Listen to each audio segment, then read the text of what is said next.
Say what needs to be said. Say what needs to be said. It's your big dog, your host, Asante, Mr. Pick Six Samuel. Got to do this thing by myself. You know what I mean? Y'all have a good time with me today. I'm here on New Year's. I hope everyone had a loving and thankful and happy New Year's. I hope everyone enjoyed themselves. And in the future, moving on, 2024, I hope everyone have a prosperous, loving, fulfilled, with nothing but joy, happiness, and all the desires of your heart coming in 2024. So salute to everybody tuning in, and 2024, here we come. You know what I mean? Week 17, man. Week 17. Week 17. We are starting off with the wildest game of the week. If the referees didn't screw so many calls up, ain't no telling how this game would have panned out. Who would have won this game? Cowboys versus the Lions. Now, in the first half, it was all CeeDee Lamb. CeeDee Lamb went crazy. And Dallas defense showed up good.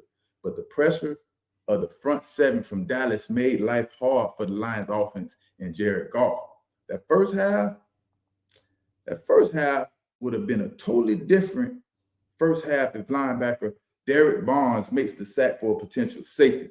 Everybody's seen that, man. I don't know how he missed it, but that escaped and hit CD for a 90-yard touchdown.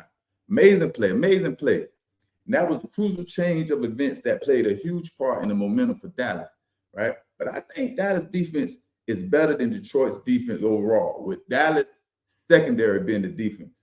That's what I think. They match up pretty good on the defense, but Dallas defense in the secondary is the difference. That's what the difference is for Detroit and Dallas. But Dallas has the number one offense. But just because you're the number one offense in the NFL doesn't mean you will be the number one offense every week. And the number one offense needs to play number one offense caliber football when the game is on the line. It's that simple. And that's what, that's what will determine the Dallas Cowboys Super Bowl chances. Situational football. But that made some really impressive throws, I thought. He really was impressive, right? Third down and 10, like I spoke about earlier, that stood in that pocket and delivered a strike to CeeDee Lamb. And it was linebacker streaming down the middle, about to sack him, get that safety. And that was really impressive. He stood in there. And then it was third down and 5. He threw a nice fade route to Brandon Cook. And I think it was in the third quarter. That was really impressive, too. They made a good throw and catch play, right? That proves he can get the job done. But how consistent will he be able to do it? And will he continue to make these plays at the right time for Dallas is my question, right? Now, Saturday, he made those plays. He did just that. But for the love of football, I don't understand why teams think passing is the receipt to winning when the world saw us, the Patriots, win multiple Super Bowls with a run-first offense.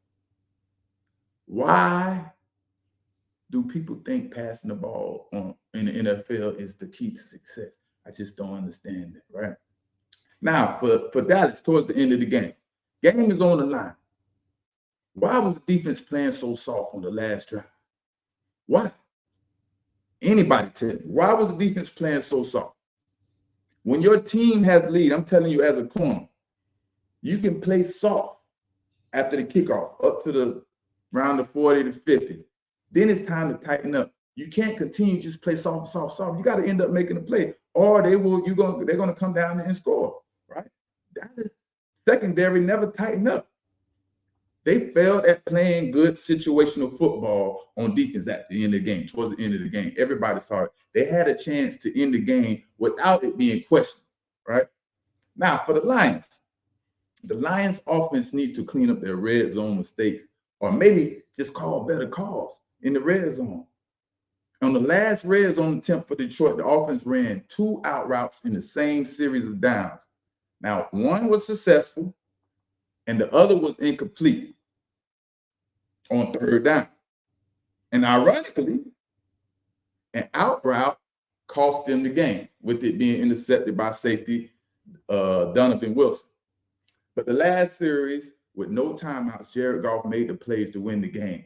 But we all seen it. We all know the refs had other ideas or other agendas. We don't know what that was all about. We're going to hear, we're going to see, and it's going to come out more and more and more, right? But on the other hand, what is up with Dan Campbell? Dan Campbell, what's going on? Dan Campbell can't think he can just gamble his way through the NFL. It won't end well for him. Gambling is not a winning success, period. So that's what he seems like he's doing. A lot of coaches is doing that, you know what I mean? But they have a lot of bright spots. And the bright spot for them, the winner to the overall team, the success they're having. But this rookie running back, man, Gibbs, Jamari Gibbs, he is going to be a very special player in the future, bearing injury and all that stuff. He is a total package at running back. Yeah, he's a little on the smaller side, but he is very explosive, shifty, and he can make anybody miss in a very small space. He reminds me of LaShawn McCoy when Sean with more explosiveness and speed. That's what he reminds me of. And he a dog too, right? But when they start to build that offense around him and feature him more in the offense, man, expect some crazy numbers from Gibbs in the future. So that's a bright spot for the Lions right there, man. We're going to see what they're going to do. But the refs, man, the refs totally destroyed this game. There were just so many missed calls that determined the outcome of the game that were very crucial, man. And what do y'all think? What do y'all think was going on in that game between the refs? Do you think it was home field advantage at its best, or we can't say that because both sides had missed calls on both sides? You know what I mean? But home field advantage is a real thing. If you don't know home field advantage, let me know in the chat. Tell me what y'all think, man, because that was very, very, very blatant. And wow, it seemed like the refs had a tunnel vision, one focus. You know what I mean? And the head ref was Brad Allen. He was the head ref for that officiating crew that night. And we seen Brad Allen. He stood on business. Whatever call he made, he stood on that thing. But now it's consequences. Like I said, I always told y'all, referees, they have to be graded. They're graded after the games, and they have someone to answer to. And now they're being demoted. If you can't referee in the playoffs as a referee, that's a big deal. That's a big thing. That's extra money. That's extra income. Now you're being demoted and unable to officiate in playoff games. Just what a disaster, man. They gotta fix that, because that messed up the game. Both sides. We don't know who would have won. You know what I mean? Now, Ravens versus Dolphins. The game everybody was waiting to see how this thing was gonna pan out. Wow, Mr. 1, 2, 3. Can y'all guess who Mr. 1, 2, 3 is? I bet y'all can't guess. Mr. 1, 2, 3. But tendencies and who you are will always come to light. And Mr. 1, 2, 3 is my new name for Tua Tagovailoa. When the play isn't perfect and Tua needs to adjust or compensate for good coverage or something like that, the Dolphins become automatically a mediocre team, a very average team when Tua Tagovailoa has to create and try to be something that he's really not, right? And this year, listen to me, this year will be his best year ever. This will be the best year ever for Tua Tagovailoa, right? He will never play to this level again, because teams will get what they need to stop them after experiencing this year and all this explosive and the quick passes, right? He can prove me wrong. I love for everybody to prove me wrong when I'm a critic, but I'm standing on this. I'm standing on business. I think this is going to be his best year of his career ever. And yeah, he's pretty much hit the ceiling. And Mike McDaniels, he is solely responsible for Tua's success. I don't think it's another coach that can make Tua play to the level he has played at this year. Besides Mike McDaniels, there is no one else. Trust me, no one else. Mike McDaniels is doing a hell of a job with Tua Tagovailoa. We've seen him with a previous coach, and Mike built a great team, speed, talent, everything he needs to be successful. It's all up to Tua now. I had a debate with my brother about who fault is it, and I had to explain to him, man, it's not Mike McDaniels' fault. Tua Tagovailoa got to step up, right? But now in the future, the Miami Dolphins will have a big decision whether or not to keep Tua Tagovailoa on the team for years to come, right? Now, if they want to win the Super Bowl, if they want to get to the big game and win that Super Bowl, Tua Tagovailoa is not the guy. He's a nice guy. Everybody want him to succeed. I want him to succeed. But an apple is an apple. A spade is a spade. And I don't see Tua Tagovailoa being that guy. And we hear about Tua, taking jiu-jitsu classes, and that's cool and all. But in my opinion, I think Tua needs to concentrate on flexibility and speed in off season, because he is barely able to escape 300-pound plus defenders when they're chasing him all around the field. When he got to make a play, it's very hard for him to escape. If y'all not watching closely, you got to pay attention to those small things. And that's not good, because the older you get in the NFL, the slower you get, the weaker you get. So that's not a good sign at this point. Now, Mr. Allen Iverson of the NFL, Lamar Jackson. Lamar Jackson, like I said before, he is the Allen Iverson of the NFL.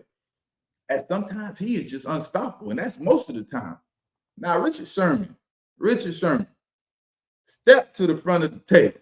Richard Sherman recently argued that Lamar Jackson isn't an MVP candidate, isn't a top MVP candidate, basically because his numbers aren't leading in all the top categories for quarterbacks.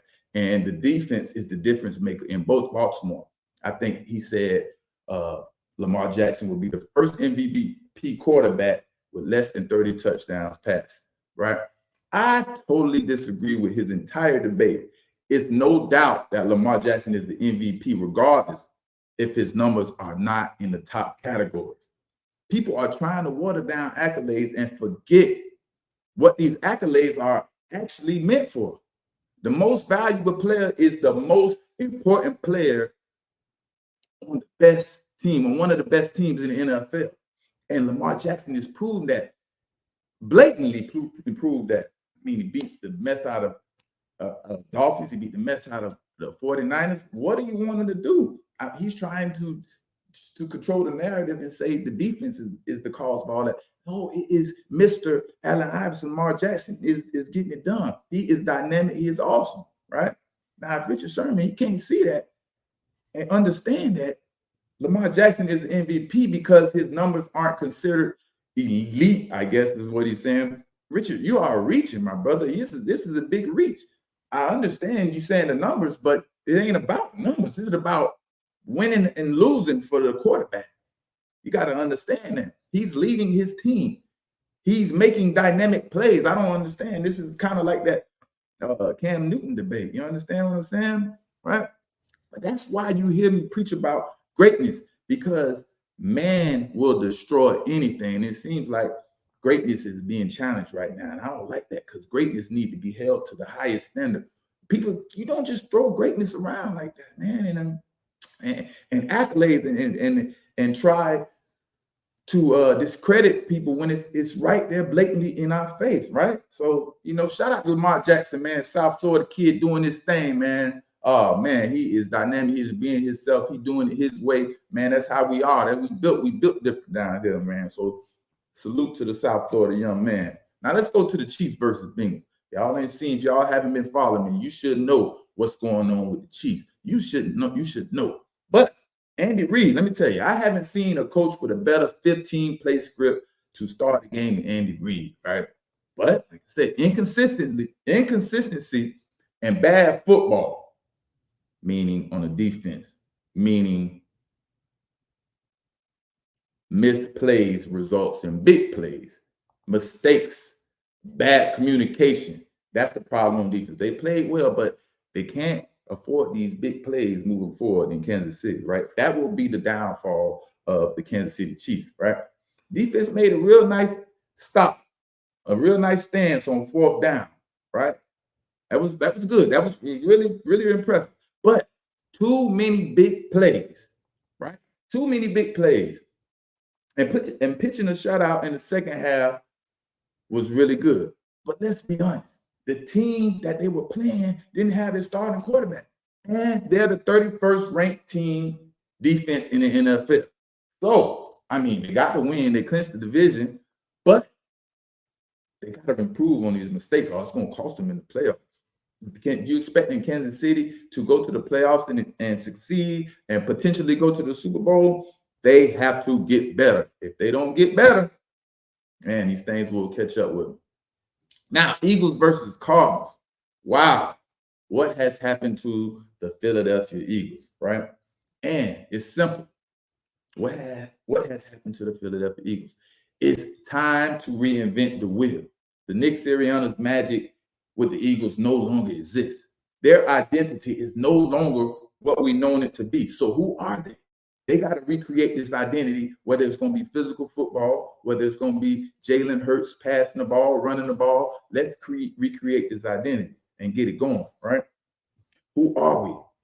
The offensive play call has been very, very questionable. Very, very questionable. Or is it just Jalen Hurts? Does it make them look as good as he used to anymore? Is that what it is? And now Brian Johnson is forced to be very creative and try to figure things out, because maybe it was Jalen Hurts. Maybe it was Jalen Hurts the whole time. You know what I mean? So now he has to be creative.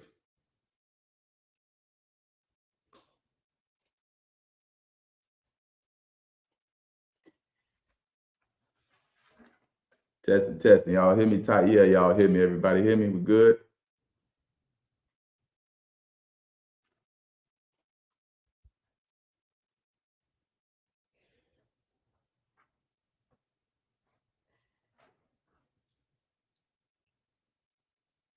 Test. Type that. Yeah, y'all hear me. You good?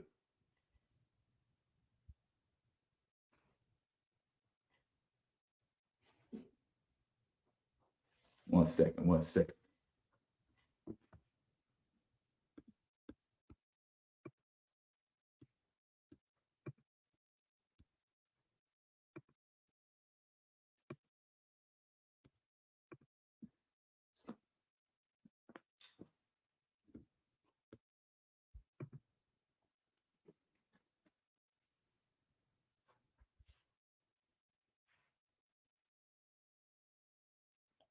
Oh, rolling.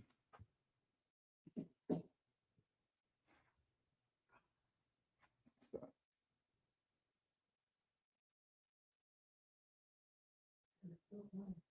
Go to YouTube. You can hear me? You on there? Stick on there real quick. She says she can't hear me in the headphones. Yeah, I was rolling.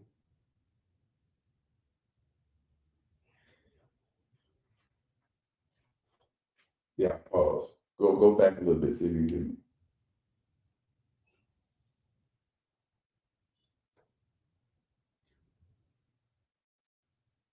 That was good?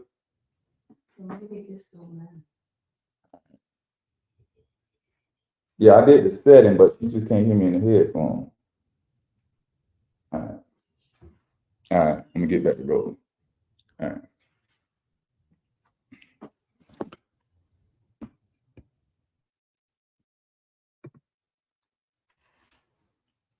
All right, we back. Like I said, Brian Johnson is forced to be creative. Like I said, that's what it seems to me, right? Or was it Jalen Hurts and his creativity? You know what I mean? Making everyone look good. Let's get back to it. Now the fans are coming for Nick Sirianni and all of a sudden think he isn't a good coach. I don't know about all that, but he does, and he will have some challenges in the future that he has to face and overcome, because this team has to create their identity, recreate it all over again, because they are not who they used to be, and the hype train has kind of gone down. Now, sometimes you have great athletes, and now you might be forced to coach a little bit. Now, you know what I mean? But for the Arizona Cardinals, on the other hand, I am eager to see how the Arizona Cardinals will handle the offseason with Kyler Murray playing as well as he is, or at least well enough to get the job done. He is truly a dynamic threat at the quarterback. But does he stay or does he go? Who they draft, who they get to fill in the voids to make this team great, right? But a good leader amongst men will have Kyler Murray mind right and playing exceptionally well and buying into the team organization.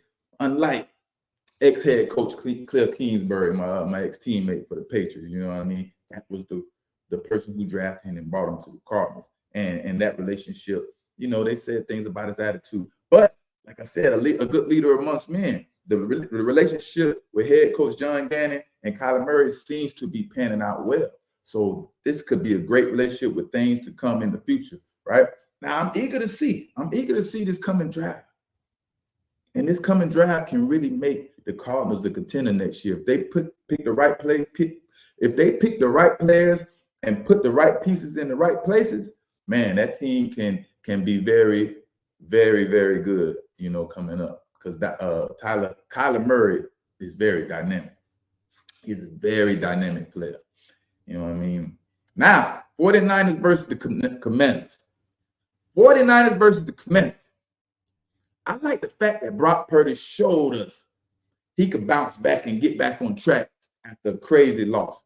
That's what championship is about. Championship blood. You got to have it in you. He ain't fold. He ain't go back to Mr. Irrelevant playing like a 7th-round pick. No, he came back, Brock Purdy playing like Brock Purdy, right? Now, as we get into these playoffs, Brock Purdy will need to show some playmaking ability, some playmaking skills. And what I mean by that, like he did the other day with his feet running around a little bit, not saying necessarily he has to, you know, take over with his feet, but he's going to have to get out of some key situations with his feet. And he did that. He did it. I'm proud. I like that from Brock Purdy. He is going to continue to get better and better. He's going to collect data and he's going to learn from his mistakes and continue to get better and better. But who will stop the 49ers and the Ravens from making it to the Super Bowl? I don't see nobody getting in their way. I don't see anyone that can stop these two teams from making it to the Super Bowl. You let me know if you think different. Tell me. Because I don't see it. These two teams are playing really, really good. Now, New England and Buffalo. New England at Buffalo. Y'all talk to me in the chats what y'all want to hear. New England versus Buffalo. Just all around, just bad football. All around for New England. And still, they had a chance to win. That says a lot about the Buffalo Bills. Just all around bad football for New England, and they still had a chance to win against the Buffalo Bills. Josh Allen's play has totally declined from last year to now.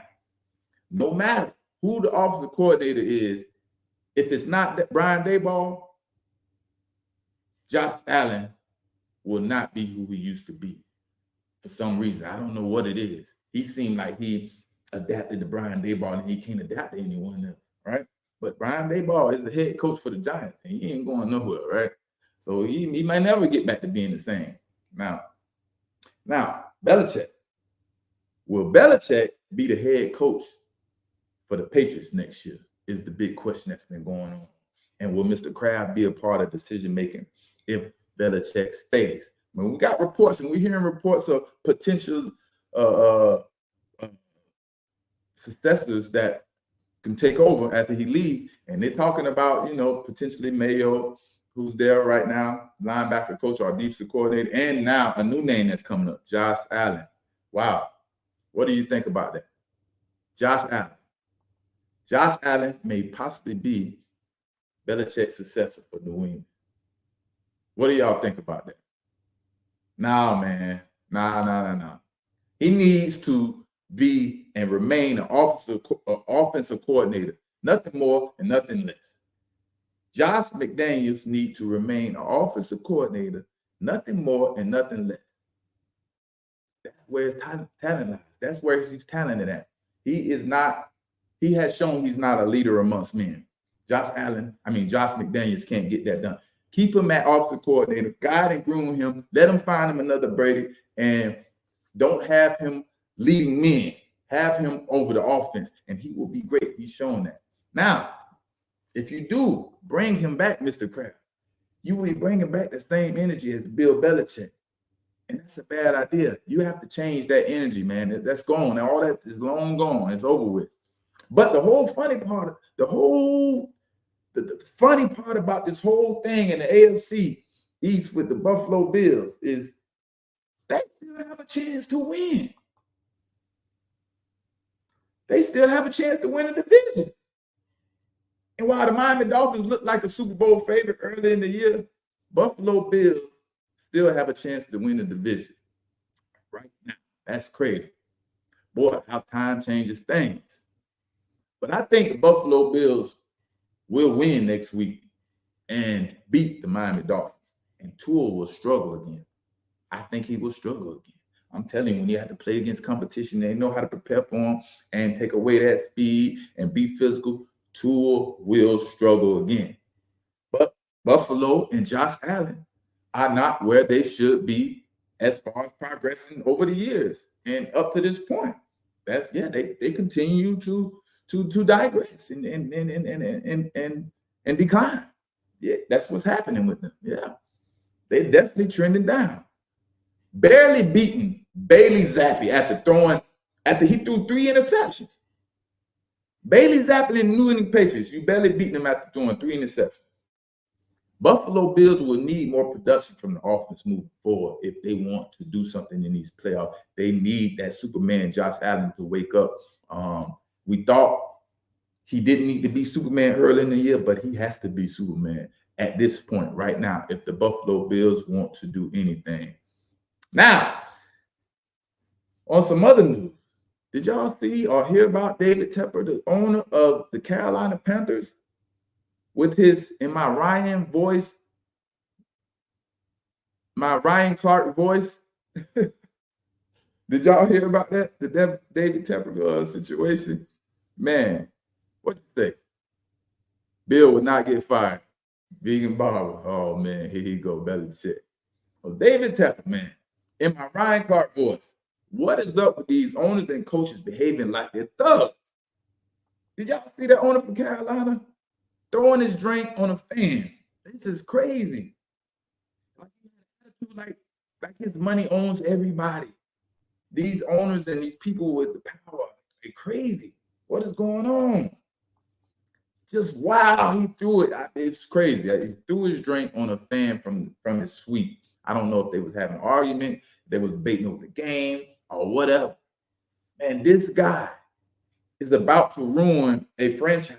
Ego tripping. Since he has taken over ownership of the Carolina Panthers, he has fired his 3rd head coach in 5 years and insisted on the team drafting C.J. Stroud. No, I'll take that back. He has insisted on the team drafting Bryce Young, right? He insisted on the team drafting Bryce Young when C.J. Stroud, everybody else wanted C.J. Stroud. C.J. Stroud is over there doing wonderful right now in the Texas. But David Tepper insisted that they draft Bryce Young. He making all the wrong decisions, right? Now, attending games in Carolina is no longer a popular thing when it comes to fans. This man is destroying this franchise. Empty seats everywhere on game day, if y'all haven't seen. This man has really drove this team down in 5 years. David Tepper has a lot to do with the dysfunction of the team, and it seems like it's getting worse. They talked about some situations where that it was forbidden, and now they're probably going to vote him out. So I don't know if that's going to happen or how true that is, but man, this guy is really driving down this team, and they need to make some changes because oh man, that just looks awful. Looks very disgusting. If y'all haven't seen it, the way he's acting, the way he's carrying around, and you could tell people with the money and their ego how they act, and they think their money rules everything, and they're above the law and they're above people because they're rich. And man, forget your money, forget that junk, man. Nobody, I'm kidding about that. Moving on though. Moving on. Sean Payton, we got to revisit this Sean Payton because I don't think we getting to the bottom of it.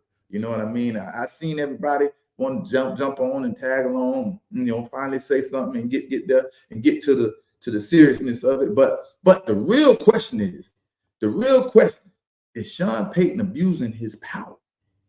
Is Sean Payton abusing his power? Now, we all know about the Russell Wilson situation, but we're not paying attention to the Kareem Jackson situation. Kareem Jackson, he was released for playing physical football. Kareem Jackson's position is safety and strong safety.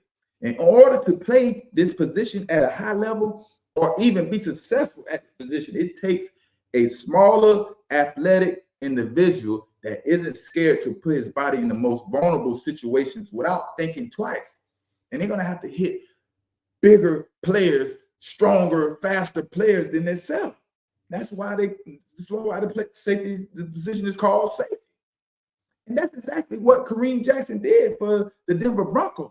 Kareem was a physical and emotional leader for the team, but because he was suspended for this team, for this new rule, they are trying to force on the game, which is causing every defensive player problem. That's crazy. That's just crazy. He had to be released because of being a physical player, and everybody is going through the same problem. He was released from the team. I think that was totally unnecessary and abuse of power from Sean Payton. Y'all let me know what y'all think for him to cut Kareem Jackson for being a physical player. Not a dirty player, a physical player. Like I said, physical. Safety. You are a smaller, athletic individual. Your job is to go in there and put your body in the most vulnerable situations without thinking twice, because you're coming from way in the farthest of the defensive backfield. And you got to come down in 190 pounds, 200 pounds, and try your best to tackle a 250, 260 pound guy without thinking twice. And because you done it with outside of the rules a little bit, like I said, that they're forcing on everyone, he is being cut and released. I think this was unnecessary. I really think that was unnecessary. It might be, and he seems like a nice, humble young man. So I can't even think that he would, you know what I mean, would be on some ego trip, over there, or being obnoxious and having attitudes and all those good things. I think he's a great team player. So there's no reason for him to have being released. So we need to talk about that, and we need to bring awareness to that. You know what I mean? Now for Russell Wilson, I know it took a lot of guts for Russell to speak out. And we know that's not really his character. But I know he felt enough was enough, and he decided to bring light to the situation. He felt the pressure from the outside. Also, I believe new media helps players be more confident in themselves, because old media would never have put Sean Payton on blast like say what needs to be said does and has, and others in the new media has done. And yeah, if not for new media, the narrative would have been totally different, protecting Sean Payton and all of his foolish ways that's going on. Right? It has been this way for years. We have done this. We have seen this over and over and over. But like we said, the new media, we are helping each other. We are giving each other confidence. We're sticking together. If y'all don't understand, we will call things out. We will say what needs to be said. Unlike before, when I played and a lot of other players played, they controlled the narrative and they would sit up there on TV and just speak about us crazy. Most of the guys never even played sports, and they would just say the most bizarre things and this is before you had social media, so we couldn't even defend ourselves. But new media, we're not with that. We are here. We are here, baby. We are here. Shout out to everybody tuning in. Like I said, man, Happy New Year's to everybody. I wish everybody nothing but prosperity, love, happiness, and the fruits of your labor, baby. Now, last one of the day, I think we got Coach Prime. We got to talk about a little Coach Prime. Coach Prime. Now, I'm wishing Coach Prime all the love and success and everything that team deserves. I'm supportive of Coach Prime. If y'all don't understand, I'm just a critic. I just critique. I don't have no biasness towards anyone or anything. I just call what I see. You know what I mean? Now, another coach leaves Colorado coaching staff to take a job at Auburn. And this same coach will continue the same role as he did at Colorado, which is defensive coordinator. I want to know, is this normal? Because it sure doesn't seem normal to me that all these coaches are leaving, and some of them are leaving and coaching the same position. Is this an upgrade? Is this really an upgrade with these coaches leaving? And the defensive coordinator left Colorado, and now he's the defensive coordinator at Auburn. Is this really an upgrade, or are these coaches saying they had enough? Enough is enough, and they got to get out of there. What is going on? Because I don't see if this normal. Y'all let me know, is this normal? Now, on the other hand, Coach Prime, I like the recruits with the George Seaton and all those, recruits you're bringing in. You're doing great in the transfer portal. But we have to see how this thing's pan out. This is just the offseason. This is talking, this hype. Yeah, we're going to give it that. We're going to give it that hype, that talk, and whatever it needs, because we're supportive. He got the #1 recruit offensive lineman in the nation, and we said he needs 7 to 8 dogs, and we know them dogs was up front. So let's see. But on the other hand, as far as coaching, like I said, we are hearing he is bringing in, or he wants to create an NFL atmosphere from a coaching standpoint. If y'all didn't hear, he wants to create an NFL atmosphere from the coaching standpoint, which is good. You want people that can coach, that have very knowledgeable and has a lot of experience, right? But if y'all haven't heard some of the names that's coming in, I think he has to be very careful with bringing in all these all-star coaches, and an all-star lineup with big egos. You heard about Warren Sapp. Warren Sapp, y'all know, he's a Hall of Fame, Pro Bowler, All Pro, who won Super Bowls with the Tampa Bay Buccaneers. He's bringing him in to coach on the defensive side of the ball, coach the defensive line. And then you got Terrell Owens. He's bringing in Terrell Owens. He's coming in to coach the receivers, and he said he's bringing in Terrell Owens. So these are some big names with some big egos. So this will be very, very interesting to see how this pans out, right? But they better know. They better know how to deal with young men and understand it's not about them. Big name mean big egos. And I don't understand. I don't know, but I hope it works out for the best. Bringing all these big name players in, the Hall of Fames and all that good stuff. Yeah, that can be good. I hope it does be good. But you got to have experience knowing how to deal with young men, and coaching and technique is the most important thing. So we'll see how they can, we're going to continue to check in with Colorado and Coach Prime and see how everything pans out. And we hope the future does good. You know what I mean? So, yeah, that was week 17 wrap up right there. You know what I mean? We talked about the Sean Payton situation. That's crazy. I want to see how that's going to pan out, because Kareem Jackson was released, man. And that was just very, very, very unfortunate. What else y'all got for me? Everything good? What y'all did for the New Year's? What y'all sipping on? Anybody sipping on anything? Any bubbly? I ain't doing anything. Got on the grill. Did a little barbecuing, some ribs, good stuff. Not too much. Birthday coming up. Birthday week. What should I do for my birthday? You know what I mean? Y'all let me know. I'll be back on. Y'all make sure y'all be here to wish me a happy birthday.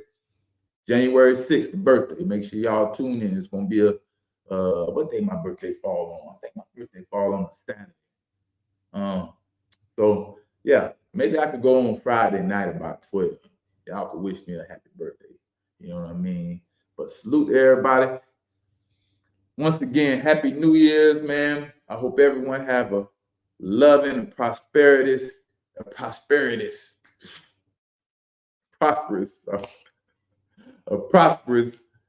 and loving happy New Year's, man. Salute, man. Yeah, y'all got me. Y'all say y'all got me. January 6th.